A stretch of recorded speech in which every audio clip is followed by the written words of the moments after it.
క్రైస్తవుడిగా నువ్వు ఉన్నావు అనంటే, క్రైస్తవుడిగా నువ్వు బ్రతుకుతున్నావు అనంటే, నీకు వచ్చే శ్రమలన్నింటిలోనూ, కష్టాలన్నింటిలోనూ దేవుణ్ణి దోషిగా చేసేవాడిగా ఉన్నావా, దేవుణ్ణి నిందించేవాడిగా ఉన్నావా? ఒక్కసారి ఆలోచించండి. ఆ రోజు ఇశ్రాయేలీలందరూ కూడా ఒక ఎడారి ప్రాంతంలోకి వచ్చినప్పుడు దేవుడు చేసిన అద్భుత కార్యాలన్నింటినీ మర్చిపోయి, ఆ రోజు హింసలో బందీలుగా ఉన్న వాళ్ళని విడిపించి, అలాంటి ఫరో దగ్గర, కిరాతకుడైన ఫరో దగ్గర నుంచి విడిపించి, బందీలుగా ఉన్న వాళ్ళని విడిపించి ఎన్నో అద్భుత కార్యాలు చేసుకుంటా, వాళ్ళకి ఎప్పుడు చూడని అద్భుత కార్యాలు చేసుకుంటా వచ్చిన తర్వాత ఒకానొక సందర్భంలో ఇశ్రాయేలీలందరూ కూడా మోషే మీద, దేవుని మీద తిరుగుబాటు చేశారు. తిరుగుబాటు చేసినప్పుడు ఏం చేశాడు? దేవుడు ఊరుకుంటాడా? అక్కడ ఒక సర్పాల్ని వచ్చేసింది. సర్పాలు వచ్చినప్పుడు ఏం చేశారు? వాళ్ళు క్షమాపణ అడిగారు.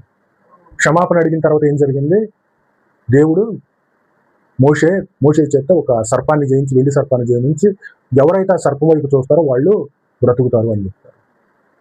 అంటే ఈ రోజున ఈ సందర్భాన్ని ఒకసారి విన్న నువ్వు నీ జీవితంలో ఆలోచించు. నీకు వచ్చే శ్రమను బట్టి, నీకు వచ్చే కష్టాన్ని బట్టి దేవుని నిందిస్తున్నావా, దేవుని దూషిస్తున్నావా? వాళ్ళు దూషించారు.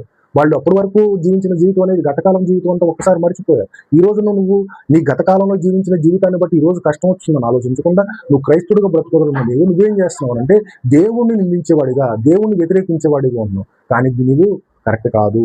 నువ్వు జీవించిన జీవిత ఫలితమే ఈ రోజు నువ్వు అనుభవిస్తున్న ఇలాంటి జీవితం. ఒక్కసారి దాన్ని ఆలోచించండి. అంటే తర్వాత ఆ రోజు ఈ వెండి సర్పం ఎలాగైతే చూసినప్పుడు బ్రతికారో, అలాగే ఈ రోజు నీ కొరకు అలాంటి సర్పాన్ని అలాగే చూడమన్నప్పుడు ఇశ్రాయేలీలు అందరూ బ్రతికారు. యేసు ప్రభు ఆ విధంగా శిలువ మొర మీద కొట్టబడి మరణం పొంది నీ కొరకు, నా కొరకు, మన కొరకు త్యాగం చేసి, ఎవరు చేయలేని త్యాగం మన కొరకు చేసి ఆయన నీతిని మనకు వసగాడు. ఆయన పుణ్యని గాయముల చేత మనకు స్వస్థత కలుగుతున్నదని దేవుడు చెప్తున్నాడు. ఎవరైతే నా యందు విశ్వాసం ఉంచుతారో వారు ఎప్పటికీ చనిపోకుండా నిత్య జీవం పొందుతారని చెప్తాను. ఒకసారి ఆలోచించు.